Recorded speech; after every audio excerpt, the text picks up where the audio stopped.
Hello, I'm Jared. And I'm Ebony. And this is his. And hers. Warhammer 40k. Yay. Yay. We're back. We're back, finally. And today we're going to be discussing a book that we recently finished. Avenging Sun, the first Dawn of Fire book by Guy Haley. Starting a new series. I'm bringing Ebony into the era Indomitus. The future. Or the current era, essentially. It's the future for me. Because you spent so much time in the Horus Heresy. Mm-hmm.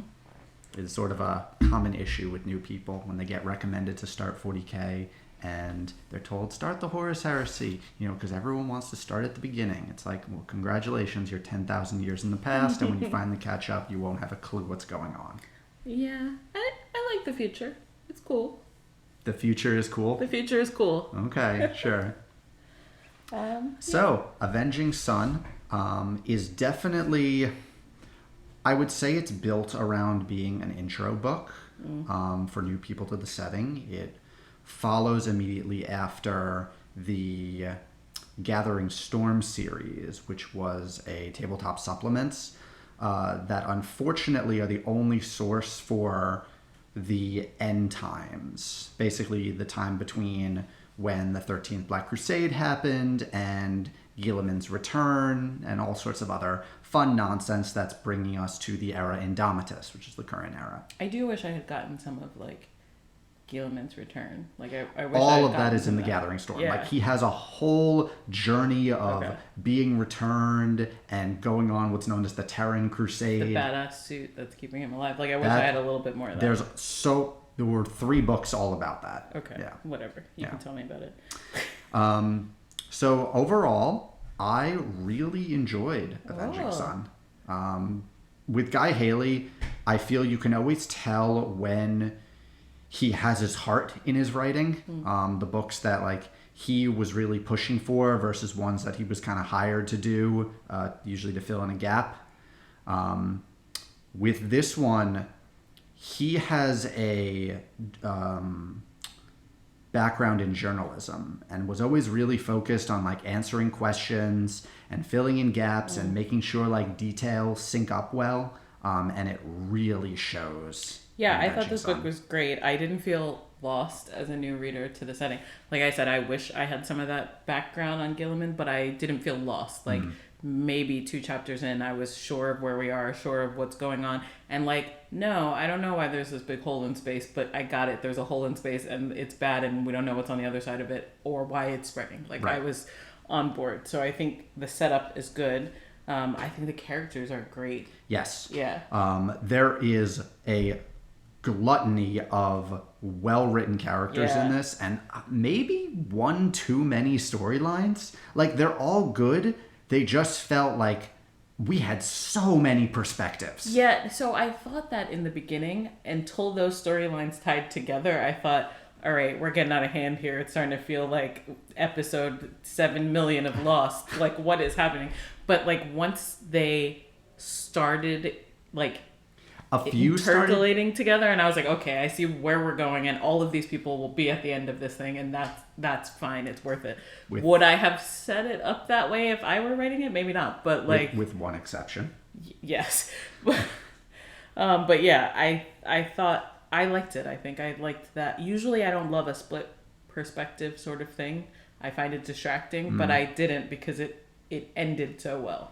Yeah, which is interesting because this is the first book of what is an ongoing series. At the moment, I believe there are 5 books of the Dawn of Fire series out right now. We don't know how many there are planned to be. Okay. I think it sets the bar real high. I really enjoyed it. Yeah? Yeah. I would give it a solid 9 out of 10. I would agree. I think that's a good rating for this. Okay. So in terms of what happens? In terms of what happens, yeah, all sorts. This is the follow-up from Guilliman's return, and he's establishing the Indomitus Crusade, which will be his attempt to sort of stabilize Imperium Sanctus, which is everything on the side of the Great Rift that can be seen by the light of the Astronomicon. Yeah, right. You can still get to it through normal warp travel means. And we don't know what's on the other side, or we do. We do.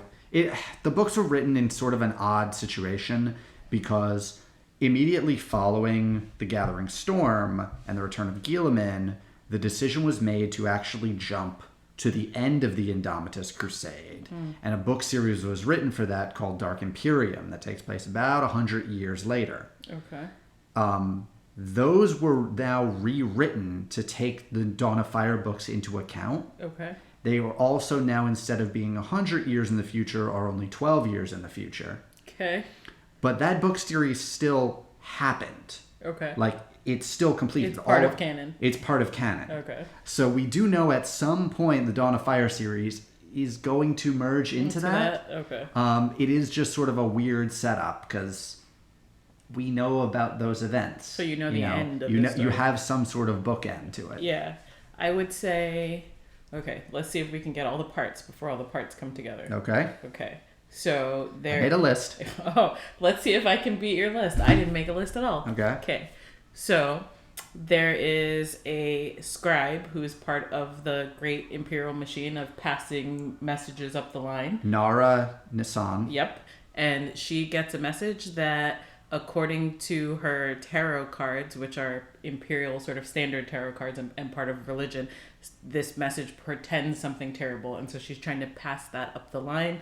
And you get this really great view of like the underhive of red tape of the Imperium, which I loved. It made me feel like I was at work. And so that's happening. Then there is... So before we get to that, I just want to say, details about the Administratum is something that the community has been wanting for so long. Well, and every once in a while we'd get a short story that was like a little bit by this. Like, no, this is a whole journey that goes throughout the whole book. It's great. It's great. It's really well done. It's like scary and heartwarming, and like it is it's a novel's worth of information about the Administratum. Yeah. And all of its characters are great. So there's Nara in the Administratum trying to get this message to the top. Then there is a war going on against Chaos forces and Chaos Space Marines on Fomor, right? On Fomor, yeah. Yeah, and so there is a captain of his regiment or whatever that are part of the retreat. Lacrante. And the Imperial forces know this world is falling, so they're trying to stage this sort of planned retreat. And he's trying to, and almost all of his forces die. He faces down a Chaos Space Marine, which is pretty baller. And do you know what type of Chaos Space Marine? I think that they were Angron's Marines. Okay, you're correct. What is their force called? They're not Blood Angels? Come on. I forgot. Eb, I don't really? know. No, we're not word bearers, world eaters? Yes. Okay, got it. In my mind, they're just the red ones. I know that they're not red, but Angron is red, so I've made them red. So are the Blood Angels. Are they? Yes. But their armor is not red. Yes, it is. Isn't it white and red? No. All right, whatever. That's White Scars. Is it red on the White Scars? They have red? It's white primary and red. In my mind, it was white and lightning. That's not a color. But like yellow. No. I'm just making up Space Marines. So that's happening, and Lacrante meets an Inquisitor who happens to be on the world in the middle of the retreat. Inquisitor Rostov. Yes, who's very cool and has a retinue with him. He has Antoniato, who's like his dude. Oh yeah, I forgot about him. And he has Chilka. Chilka is how it's pronounced in the audiobook. Yeah. How it's written, my brain was calling it Chils. I was actually saying Chelsea. It could be any of it. It's Cheelce. Che. Chelchi. Chelchi. Yeah, so the audiobook she's called Chilka. She's some sort of Xenos. Not really clear about what type of Xenos she is. In general, anytime like an Inquisitor character is brought in, there is usually just a random smattering of interesting like associates to them. They have like a retinue. Yeah, they always have their retinue who you're always asking like, how did this group come together? And like why? Yeah, but they're together. And in general, unless it is that Inquisitor's story, you'll never know. You'll never know. Yeah. So Lacrante, his entire regiment gets killed. He faces down a World Eater, and Rostov's retinue saves him. And he gets taken up with them. They decide he's going to be part of the retinue, and Rostov is going to use his inquisitorial powers to get off this planet, which is his own whole cool thing. Like, he takes over things as inquisitors do, but also you get to see sort of the like super bravery of all the regiments that are on the planet. The scene where the stormtroopers, you'd know them as Tempestus Scions, that is just the stupid trademarked name, but they're known as stormtroopers. Had to give up their seats for them was heartbreaking. Yeah, it was. They were all ready to escape this regiment, and they had room for Rostov only, and he was like, all of my people are coming, including this Xenos, so you need to kick 3 soldiers off of this plane, and they're definitely going to die because chaos is destroying this world. Yeah, that was sad and terrible. So there's that. Then there is a space battle happening around Fomor. So you're on a ship with the ship's captain and her first officer. The captain is Athagay. And her first officer is Finula. I actually didn't write that down, but I think that's what it is. And Athagay is quite a character. She's like doing coke the whole time, but she's a serious badass. Like, she's putting her ship in danger to let other ships exit because it's a full scale retreat, not just on the planet but also in space. And she gets linked up with Rostov and his retinue because they're on their way to exit, but there are no ships left in orbit because they're all retreating, and so she throws her ship in between their ship and a chaos ship and gets the chaos ship like sucked into the gravity well of the planet. Well, it's because Rostov just he orders her to claimed her ship. Yeah, but she could have not, but she said like, yeah, you can't not with the Inquisition because like maybe we'll survive, but if he survives and someone finds out we said no, we're screwed. That whole discussion comes up a lot in terms of like what an Inquisitor can do. Well, not even that, but like who has authority. And it's like, if a Lord Admiral and an Inquisitor and an Adeptus Custode and a Space Marine Chapter Master were all in the same room. Like, who's giving orders? And the community seems to have decided that the Adeptus Custode would be the one in charge. I don't agree with that. You think it would be the Inquisitor? I don't think it's something that you can just decide. I guess it depends on the situation. Yeah, but it seems like in this situation, Rostov has the power. Because also, Athagay is not just...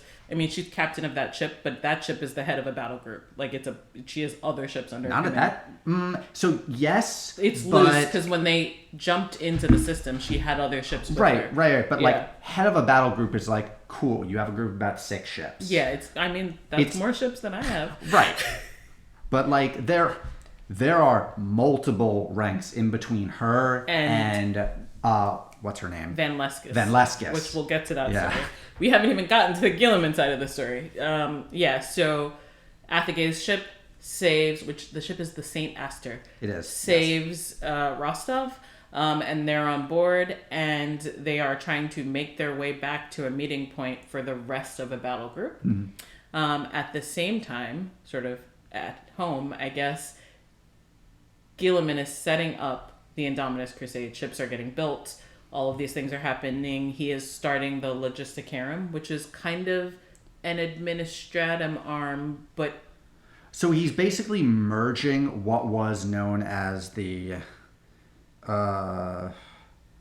Munitorum. Yeah, which was responsible for, like, getting guns and ammo and supplying the Horus Heresy, right? Not the heresy side, the other side.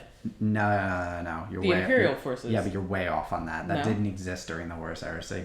I thought they did. No, it wasn't established until after the Imperial Army was broken into the Imperial Guard and the Imperial Navy, and that's a post-heresy thing. I always thought there was Guard and Navy separation. No.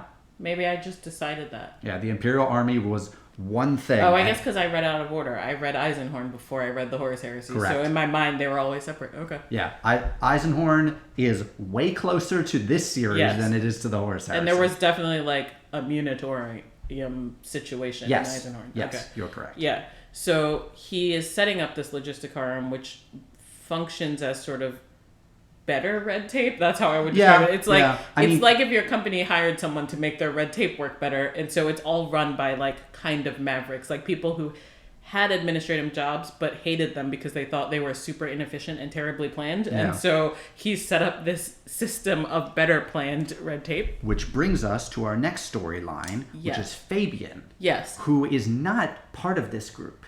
I mean, he is, but he's actually being brought on board to start the Historitors. Yes, which is a separate group.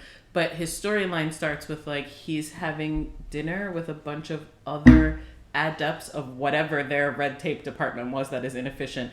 And he's like, you guys aren't noticing that, like, the lights are off and we're all eating, like, food cubes and, like, we're supposed to, like, they're sitting down to this fancy dinner, but it's not fancy. It's basically, this whole department is of the belief that everything sucks, and more importantly, it has always sucked. Yes. And he's like, that can't be possible. True. Yeah, and he's like, also I think they maintain a library, because he's like, you could read these books about what the Imperium was like, and they're like, we don't read books, this is how things are.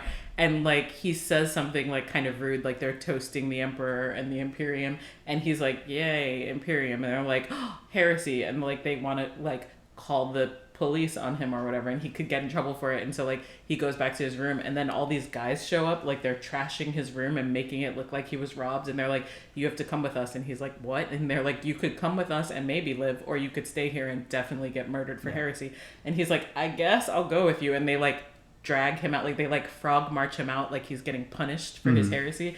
But that is not true. No, because he is being brought out to form the Historitors, Yep.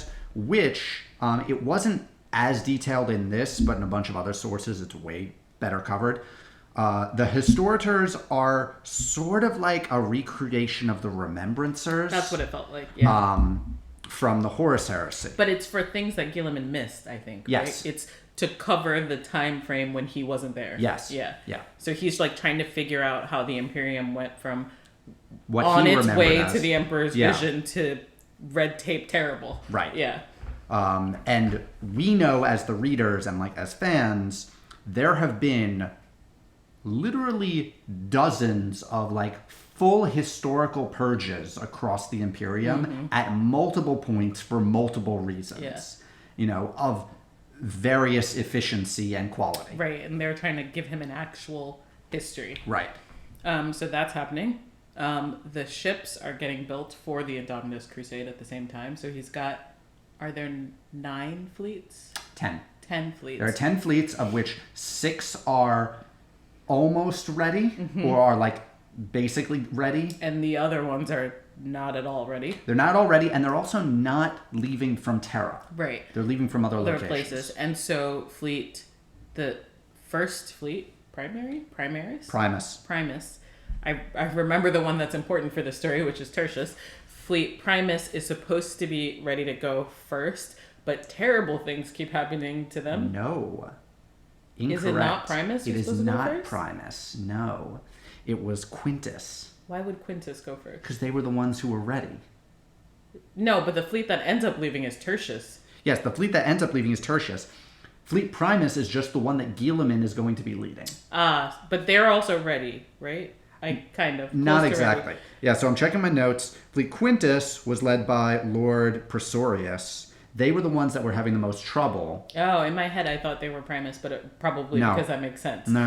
And again, from other information, Fleet Quintus is famously cursed. Oh, well, that sounds right. Like, and this is just the start of it. Yeah, like we know throughout the Indomitus Crusade, Bad Fleet things Quintus is going to have every trouble you can think of. Yeah, so before they even get out of the docks, like, an explosion is set off in a ship, and the ship's at dock getting built, but also along the docks are other ships getting built, and that explosion... Terrible chain reaction. Yeah, causes this chain reaction, destroys a bunch of ships, kills a bunch of people, and, like, the fleet leader of Quintus is like, we could still be ready to go, and, like, Van Lescus, who's the leader of Fleet Tertius, is like, but I'm ready to go, and you're definitely never going to be ready to go. Like, what are you talking about? So there's this whole sort of political fight going on there.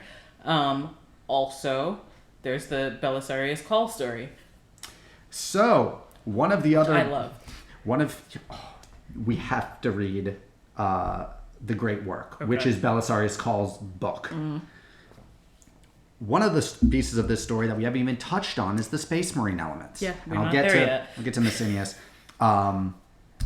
And a big part of this is Guilliman, 10,000 years in the past, ordered Belisarius Cawl to start producing better Space Marines. And now he's bringing them out of stasis. 10,000 years later, Cawl does this whole grand presentation to present the Primaris Marines. Better, stronger, taller, and with zero real-world combat experience. Yeah, and also, like, can we just talk about how awesome he is for a second? I mean, I Who, know... Cawl? Yeah, I know that people are like, he's terrible. You ain't seen I know. shit yet. I know that people are like, he's terrible, and Guilliman's like, yeah, I asked him to make some Space Marines, but, like, he made a planet's worth of Space Marines, and not only did he make those Marines, he made their armor and their weapons and ships for them. Like, it's a whole thing. He's made a legitimate army for Guilliman. Which is genuinely the reason, until his book came out, which gave him much more interesting details. Okay. A lot of people considered him a terrible Mary Sue character. Oh, okay. Because he comes out of nowhere. And he's just got all the things. And he's got all of the things. If he had just had the Primaris and then, like, some other way their gear was made or something else happened with that, okay, sure. He made everything. Yeah, he's got, like, new weapons and new types of armor. They don't show it in this book. They have hover tanks now. Oh, great.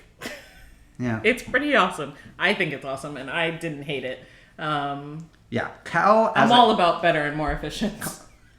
What are we doing? Cawl or Cawl? Belisarius. I've been saying Cawl. I think it's Cawl. Yeah. Okay. Cawl as a character is phenomenal. Yeah, he seems great.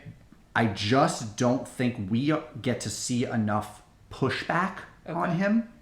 Yeah, I could feel a little like hesitancy from Guilliman. I feel like, and maybe that's just me reading into it, like so reading into the character. I could see him thinking this could be terrible, but I really need it.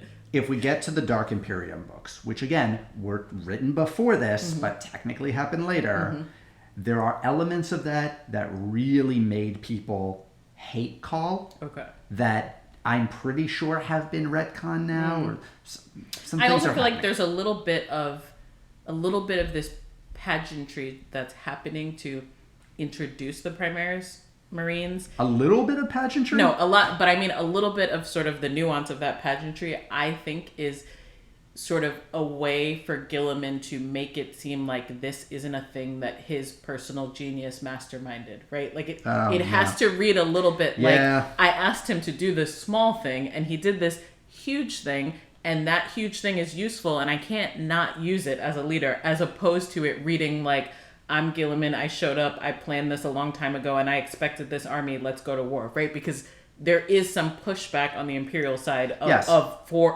Guilliman, right? And we know that because we read the Emperor's Legion series. Yeah.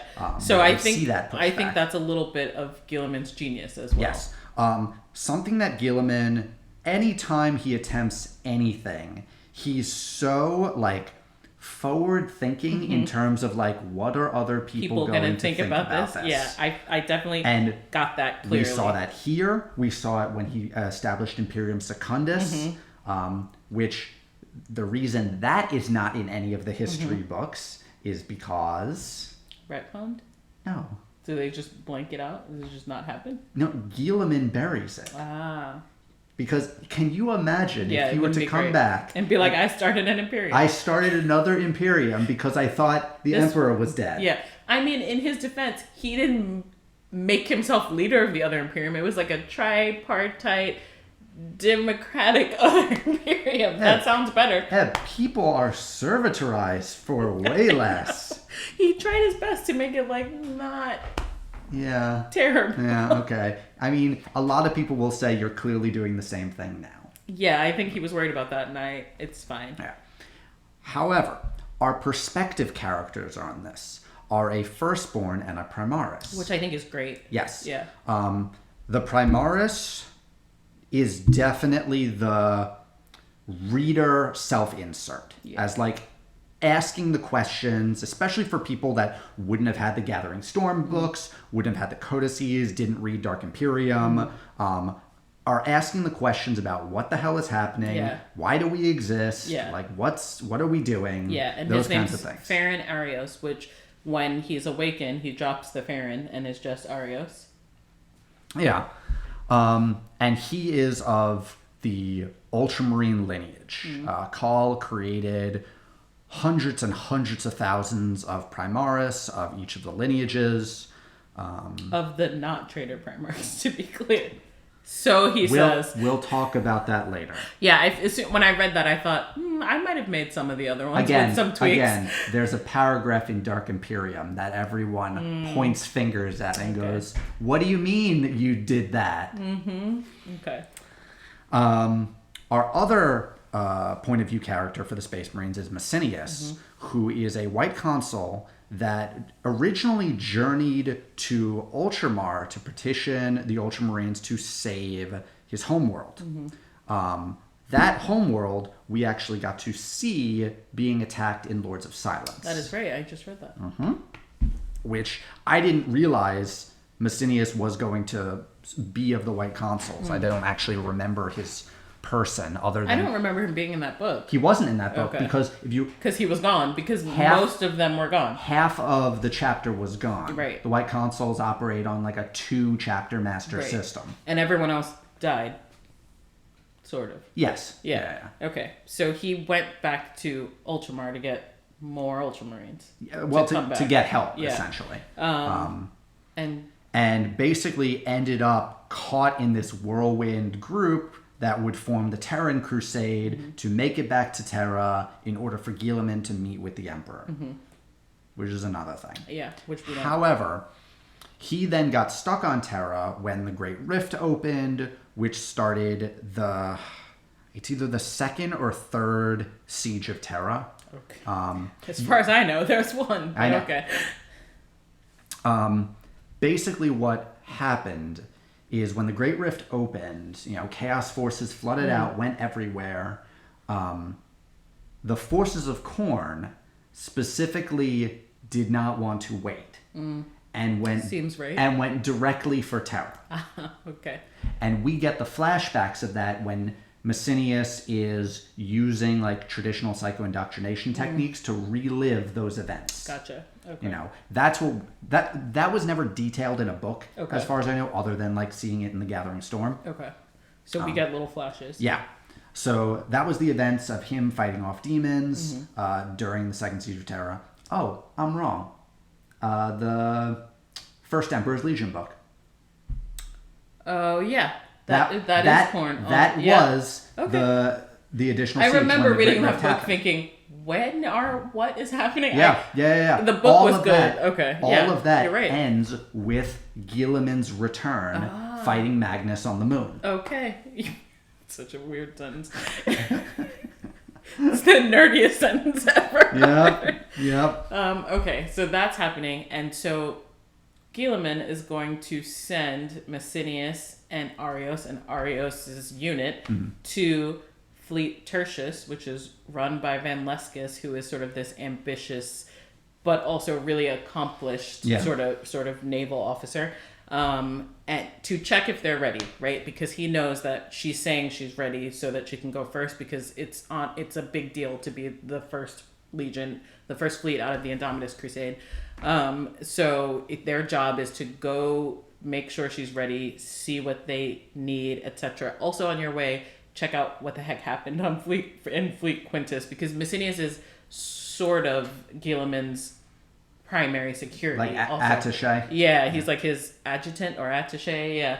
And so he's like also, make sure all of those things work. And it is cute to get a lot of Messinius is like being continually stressed about Guilliman. Yeah. He's just opening doors and going places and doing stuff and like not letting me send security. It's a whole thing. So they go to Fleet Quintus and it's bad. Like there's like chaos breaking out on all of their ships, and like that's just there's the plague. Yeah, there's like a chaos plague happening. That's a whole side story. But they go to Fleet Tertius with Van Leskis. So they report back to Guilliman and they're like, yeah, it's crazy over there. And he's like, fine, Van Leskis can go first and you're going with her. So they leave, and that is where the Indomitus fleet and the Rostov, Saint Aster situation come together because Athegay's Saint Aster battle group gets absorbed into Fleet Tertius under Van Leskis, and then we have a super secret meeting that I thought was super cool. And what was discussed in that meeting? So discussed in the super secret meeting, which happens inside some sort of distortion bubble that Rostov brought with him, it's Rostov, Athegay, the captain of the ship, Van Leskis, the leader of Fleet Tertius, and Messinius inside this bubble. I actually don't think Arios is in the bubble. It's like the leaders are in this bubble, and inside the bubble, Rostov says that there is some sort of chaos trickery happening with Blackstone, which is like a thing that is used to build monoliths on planets around rifts, and so he thinks there's some sort of Blackstone weapon. So Blackstone, which is now known as Noctilith, used to Should we just make a name for it? Well, yes. Okay. Yeah. Blackstone for the last 10 or 15 years or so was just what it was called. Those monoliths is the primary building material for the Necrons. I see. Okay. Who were sort of the masters of screwing with the warp and just sort of keeping the warp down. Okay. So it's Xenos warp technology. It is Xenos warp technology, I would say. And so Rostov says he thinks he knows a way to destroy whatever is the Blackstone-based weapon that is generating this rift. And so he needs to take Fleet Tertius and find this ship or artifact or whatever it is that's out in space producing this distortion in the warp. And it's kind of up to Van Leskis to say yes or no. She says yes because she's all about glory. And so now they're off hunting what they assume is going to be some sort of space-based weapon, probably protected by a fleet of chaos forces. Yep. And now we're all together in one story. Now, well, we're most of them. Yeah, I think so. Except for Nara. I don't remember how it ends. No? No. You don't remember how it ends? All right, so this is a spoiler for the ending of Nara's story. This is the Administratum story. Okay. You can wait till the end. The person that she was going to meet was Fabian. Oh. And she arrives at his wrecked office. Oh, yeah, I think I knew that, but I just decided now it doesn't matter. But yes, I guess, yeah. He was the top of the line for her with information, and the information she had was... This particular planet is of vital importance, and you need to go to it. Yeah, okay. Yeah, it's not a great end to her story. The story itself is great. Yeah, it's that you never make it to where you're trying to go. So we get to it's Hydrofer. And they do the pincer thing so Athegay takes the Saint Aster and Rostov and I think some Primaris Marines, and they're gonna get behind a Chaos fleet, and Van Leskis and the rest of Fleet Tertius is going to get in front of a Chaos fleet so that they try to fight on the front, and that this weapon or this ship, whatever they think it is that has the Blackstone, is slightly less protected, and the St. Aster battle group can deal with that, get Rostov on the surface. He's going to do whatever he has to do, and the rest of Fleet Tertius is engaging the rest of the Chaos fleet. So it's a little bit of a pincer that's happening. Yeah. Was it Messinius or was it Arios that was on the Blood King? It was Arios on the Blood King. That was Arios? Messinius is on the surface with Rostov. All right. So the story splits again where you have Arios and his forces taking a boarding pod over to the Blood King, which is the Chaos ship that's leading the Crusade of Slaughter, and is the primary ship that's sort of holding everything together. And Van Leskis wants it.